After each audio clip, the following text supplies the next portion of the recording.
Hi mga ka-Zumba, nandito tayo ngayon sa Internal Gardens para bisitahin ang mahal natin sa buhay. Tika, samahan niyo ako.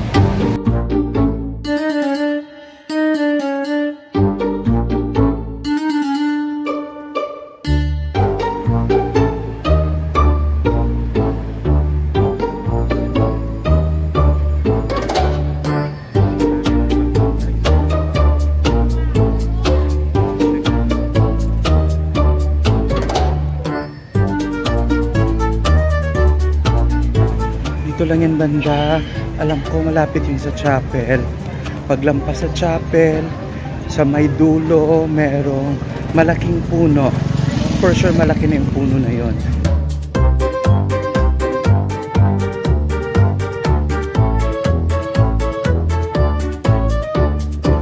Ayan, parang may map dun sa dulo. Tingnan natin kung saan yung banda.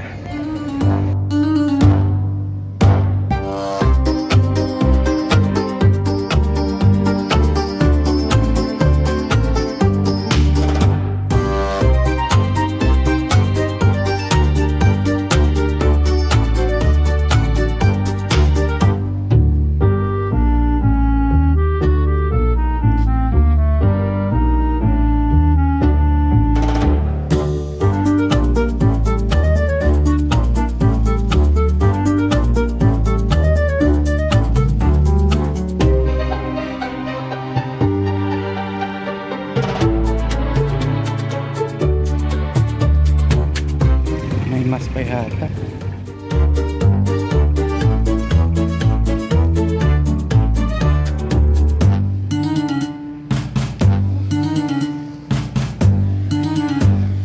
Papunta tayo ngayon sa puntod ng pinsan ko, si Ate Marlene, dito sa may Internal Gardens.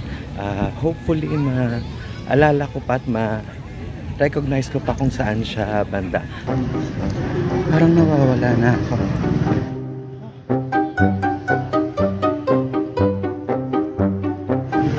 Pasok sa chapel.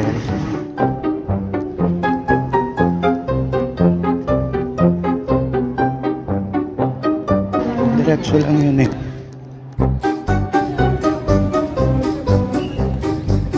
Ayan, dito lang yung banda.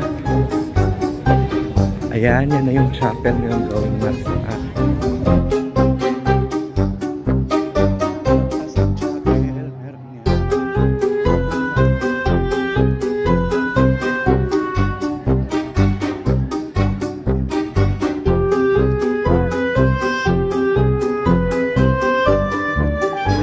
ayan ang chapel. Sa harap niya may crematory na ng pet.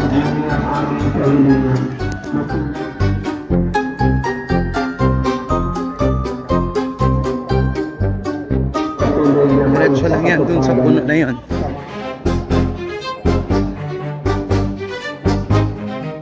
Siguro yung last na punta ko dito before pandemic pa.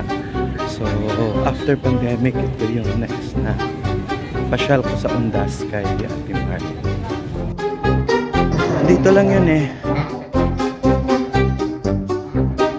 Yan ang chapel. Malapit lang. Yun sa dalawang puno na yan. Kung saan man.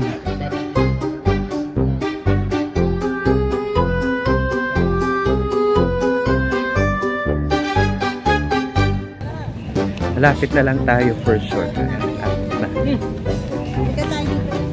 Ayan, nakikita ko na yung puno. Ayan, medyo malapit na.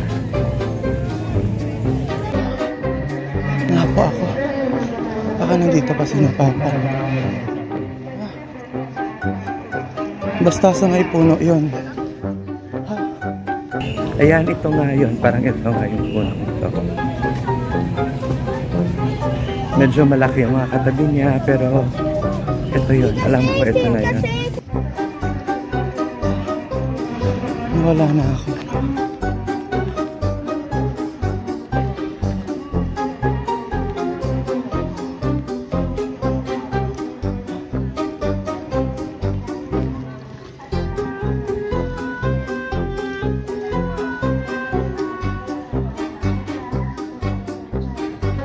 hanap tayo.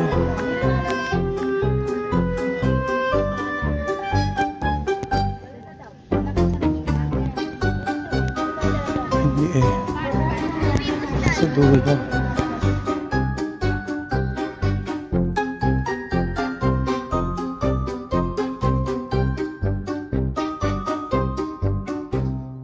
Nawawala na ako.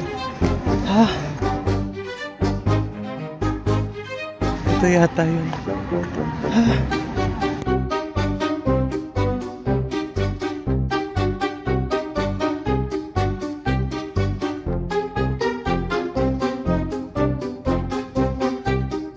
Ito.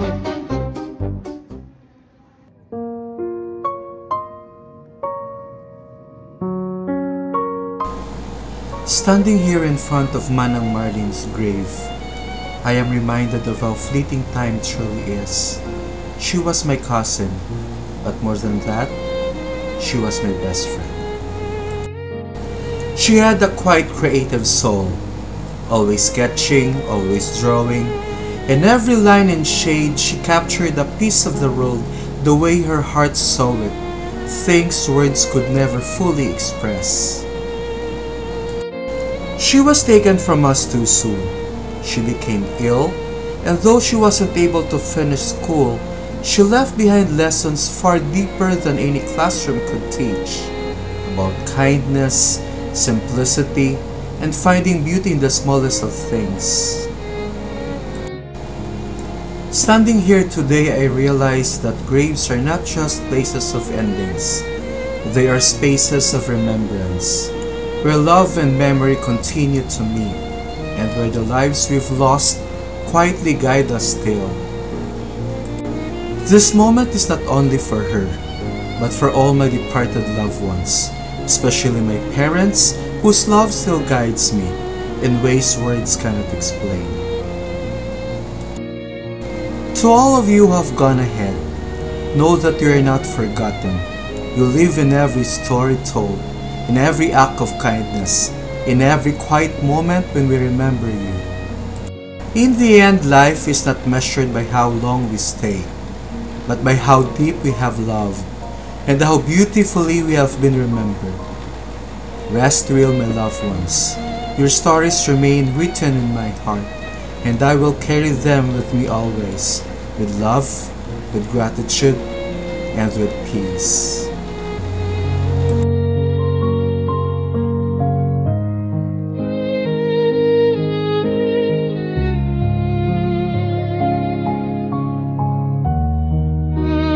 Hanggang sa muli mga ka-Zumba.